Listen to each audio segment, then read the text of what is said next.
Ok, buenas tardes. Bienvenidos a nuestro último panel que va a tratar sobre el uso de aditivos para lograr extraer un mayor valor nutricional de los granos secos de destilería con solubles.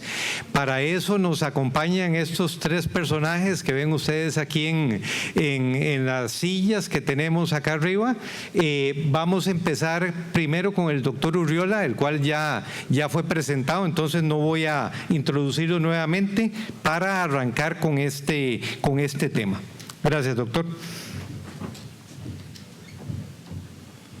Bueno, una vez más, muchas gracias al Consejo Granelero por la oportunidad de hablar de este tema, mejorando el valor nutritivo de DDGS.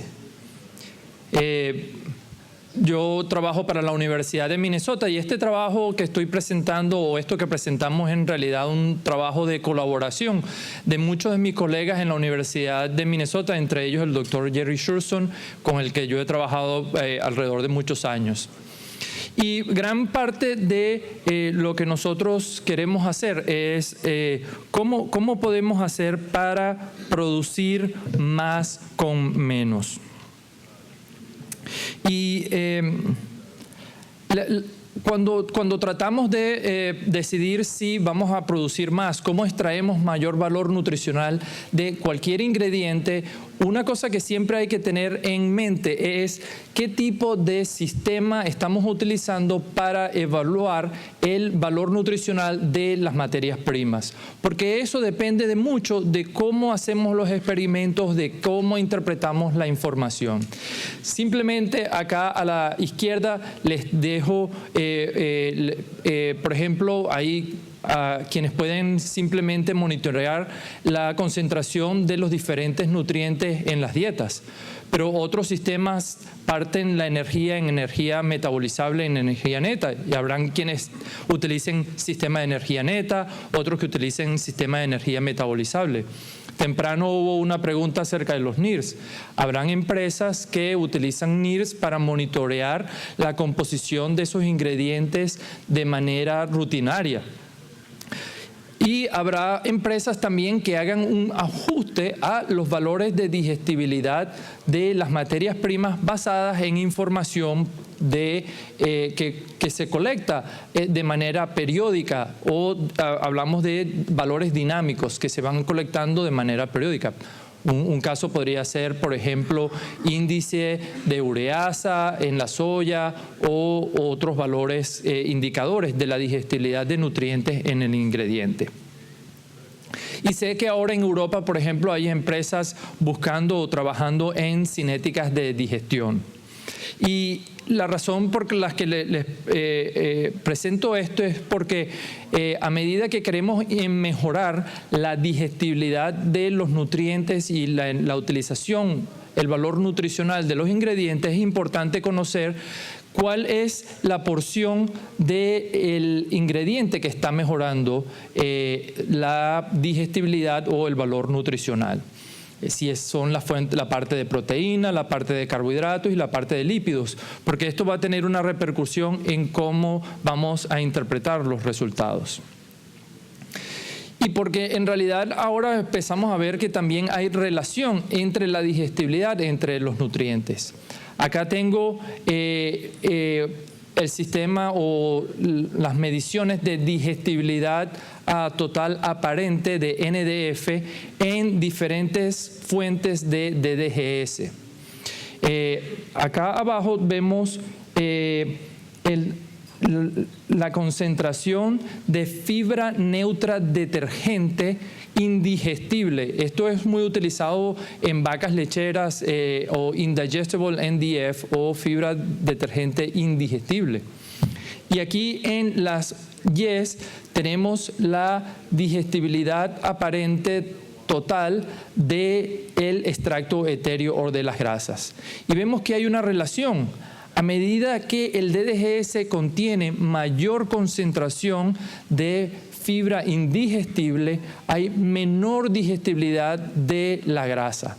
Entonces, con esto lo que quiero decirles es que, por un lado, temprano hablábamos si la concentración de grasas y si los subproductos que tengan mayor concentración de grasa tienen mayor valor nutritivo. Bueno, dependiendo de cuál sea la digestibilidad de la grasa en ese ingrediente. En algunos ingredientes vemos que hay gran concentración de grasa, pero mucha de esa grasa no es digestible. Y parte de la razón es porque la fibra es indigestible y está preveniendo que haya digestión de la grasa. ¿Y por qué esa fibra de los DDGS es indigestible? ¿Por qué es más difícil de romper que la fibra de otros ingredientes? Parte de eso es porque la fibra en DDGS está en una conformación cristalina. Algunas personas hablan como las páginas de un libro en el cual se apilan muy cercanamente las moléculas de celulosa una con otras y es difícil para las enzimas de las bacterias romper esa estructura. Y sí, de verdad que vemos que fuentes de DDGS que tienen un valor de cristalinidad alto tienen un valor de digestibilidad de la fibra más bajo. Hay otras fuentes de DDGS que tienen un valor de cristalinidad, un índice de cristalinidad de la celulosa bajo, tienen una mayor digestibilidad de la fibra. Entonces, romper la fibra del DDGS es una parte importante. ¿Cómo podemos hacer para romper esa fibra?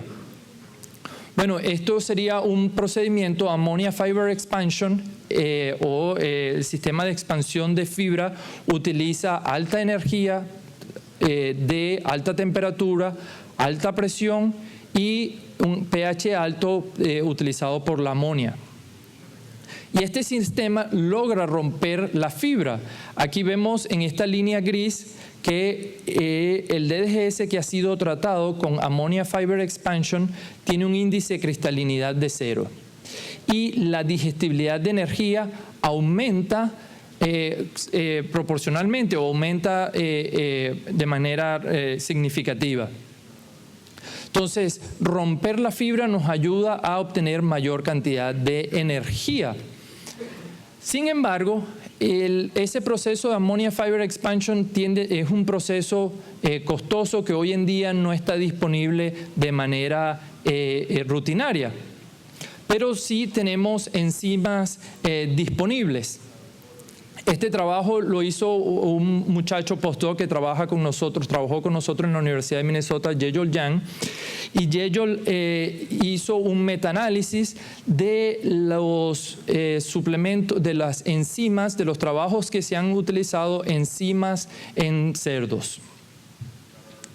Yejol tomó todos los datos de esos experimentos y buscó experimentos en los cuales se hayan alimentado los cerdos con enzimas y tuviésemos bien delineado la concentración de enzimas en las dietas. Y bueno, tiene un resumen de alrededor de 30 observaciones en las cuales sí ve un incremento en la ganancia diaria de peso. En promedio, a través de todos esos estudios, alrededor de un 2.67%. Sin embargo, esta medición que él me pone aquí a la mano derecha es una medición de cuán variable es la respuesta. Y lo que quiere decir ese punto, ese 60%, es que hay gran variación en la respuesta. En unos experimentos hay gran mejoría, en otros experimentos menor mejoría. Entonces, en promedio vemos que el uso de las enzimas tienen un efecto positivo en la ganancia diaria de peso de los cerdos, ligeramente disminución del consumo de alimento y en resumen una mejor eficiencia de conversión. En este caso estoy presentando ganancias sobre consumo. Pero también creemos que el efecto de algunas de esas enzimas es tan variable y parte de esa variación podría ser explicada porque la enzima no nada más está rompiendo los carbohidratos de la dieta o la fibra en la dieta y proporcionando energía al animal, sino que posiblemente esas porciones de la fibra están alimentando a bacterias en el tracto gastrointestinal del cerdo. En este experimento nosotros vimos también una mejoría en la ganancia de peso de cerdos cuando fueron alimentados con DDGS. Y vimos que la viscosidad de esa dieta cambió. En este caso hubo una reducción de la viscosidad a nivel del yeyuno. También medimos la expresión de citoquinas. Recordemos que esas citoquinas son controladores del sistema inmune. Y no quiero decir exactamente cuáles fueron todas las citoquinas que cambiaron, pero en resumen, las citoquinas a veces las sumarizan o las resumen en TH1 y TH2. Y vemos que hay diferencias en la respuesta de los cerdos, en el sistema inmune, en la respuesta a esas citoquinas. Entonces, posiblemente parte del beneficio que estamos observando de las enzimas viene dado por otras funciones gastrointestinales. Quizás no es nada más solo la digestión y absorción de nutrientes, pero la preparación del sistema inmune del cerdo. Y no nada más de el sistema inmune, sino de las bacterias y de metabolitos posiblemente que las bacterias producen cuando están metabolizando la fibra. En este caso vemos que la producción de un metabolito que en general se tiende a considerar tóxico para las células del sistema gastrointestinal disminuye cuando alimentamos fibra fermentable. Entonces, podemos utilizar enzimas, podemos utilizar este Ammonia Fiber Expansion. Otro grupo de investigadores en la Universidad de Minnesota ha utilizado un sistema de fermentación sólida o fermentación fúngica. Ellos han utilizado estos hongos o fungi, dos tipos de fungi, y durante la producción de DDGS. Entonces tomamos el grano húmedo y lo sometemos a este proceso de fermentación húmeda.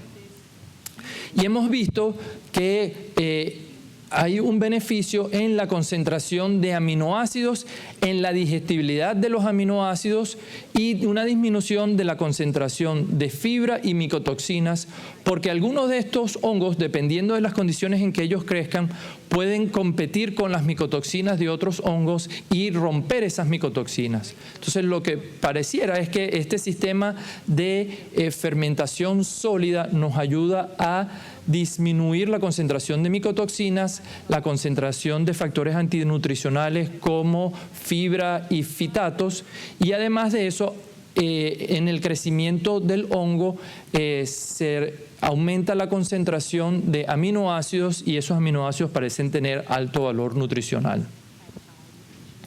Pero hoy en día también hacer esa aplicación de fermentación sólida requeriría tener almacenes y sitios donde hacer este proceso. Otra manera que nosotros hemos investigado es utilizando extractos de los hongos o de los, en este caso, Aspergillus oryzae, un producto llamado Amaferm, y investigación hecha por mi estudiante de investigación, Jilong Chu. Y Jilong utilizó entonces estos extractos de los hongos en dietas basales con DDGS, salvado de el arroz y salvado de trigo. Y observó que inclusive la digestibilidad de la grasa en el DDGS era mayor cuando estaba en presencia de, cuando él alimentaba este postbiotic o este extracto de Aspergillus oryzae. Y parte de esa mejoría viene porque él observó también una mejoría en la digestibilidad de la fibra. Pero también él observó cambios en los microbios, en la conformación, en la composición de los microbios y una asociación de algunos microbios que están asociados a un aumento de la digestibilidad de la fibra. Entonces, quizás proveer la pared celular o metabolitos o algunos productos que están asociados a estos fungi, a estos hongos producen cambios en la fermentación en el tracto gastrointestinal del cerdo y una mejoría de la digestibilidad de los nutrientes. Bueno, otra manera que la fibra podría causar un beneficio, estábamos hablando de que a veces, bueno, los beneficios los queremos por aumentar la digestibilidad de nutrientes. Bueno, a veces con las enzimas pareciera que el beneficio viene no nada más en la digestibilidad de nutrientes, pero mejoramiento de la respuesta del sistema inmune o de las bacterias y los metabolitos de las bacterias sobre el tracto gastrointestinal. Potencialmente una mejoría en la salud gastrointestinal del cerdo. Bueno, ¿qué tal con patógenos específicos? En este trabajo que hicimos en la Universidad de Minnesota hace muchos años, observamos que cuando los cerdos son alimentados con dietas con DDGS, alrededor de un 14% de fibra, y recordemos que la fibra en DDGS es principalmente insoluble, esos cerdos que fueron infectados con Lawsonia intracelulares tuvieron menor cantidad de lesiones en el sistema gastrointestinal, tuvieron menor cantidad de lesiones para Lawsonia. Otros trabajos en la Universidad de Iowa han infectado animales con Brachyspira hampsoni y observaron también una disminución de la severidad de las lesiones en cerdos cuando estaban alimentados con fibra insoluble del DDGS. Sin embargo, con otro patógeno, en este caso diferente, Brachyspira hayodysenteria, ellos vieron entonces ahora un aumento de las lesiones. Entonces, a veces podemos pensar que, bueno, fibra insoluble es benéfica para algún tipo de patógeno y para otro tipo de patógenos la fibra insoluble quizás no es tan benéfica. El doctor Nick Abler de la Universidad de Iowa también ha utilizado fibra soluble y infectado animales con Brachyspira hayodysenteria y ha observado también una disminución de la severidad de las lesiones, en este caso con fibra soluble y almidones resistentes. Entonces, dependiendo del patógeno, pareciera que hay un efecto benéfico de la fibra. Por ende, utilizar a los DGS podríamos considerarlos como valor benéfico en algunos casos, pero tener cuidado que en otros casos quizás no son tan benéficos o el beneficio depende del patógeno en el que estemos hablando. Entonces, como tenemos un panel ahora más tarde que vamos a hablar y tener mucho más preguntas, quisiera dejarles acá unas conclusiones y un mensaje para llevar. Primero, que la fibra limita la digestión de los nutrientes en los DDGS. La degradación completa de la fibra es posible y muchas veces pensamos, bueno, yo quiero obtener más energía, quiero romper esa fibra. Quizás no tenemos que romper toda la fibra, sino liberar los ácidos grasos, por ejemplo, cuyo valor energético es mucho mayor que el valor energético de los ácidos grasos volátiles durante la fermentación, que se producen durante la fermentación de la fibra. Entonces, lo que tenemos es que romper esa fibra lo suficiente para liberar los nutrientes y obtener el valor energético. En la literatura vemos que hay enzimas que degradan las lipasas, proteasas y fitasas. En nuestro metaanálisis pareciera que las proteasas tienen un valor bastante interesante, sin embargo eran pocos estudios en comparación con el uso de otro tipo de enzimas. Y algunos de estos beneficios están relacionados a la salud intestinal y quizás es algo que tenemos que seguir investigando en cómo mejorar esa salud intestinal, porque solo el beneficio en esa salud intestinal puede ser tanto mayor como el beneficio que vemos en la energía de la dieta. Muchas gracias.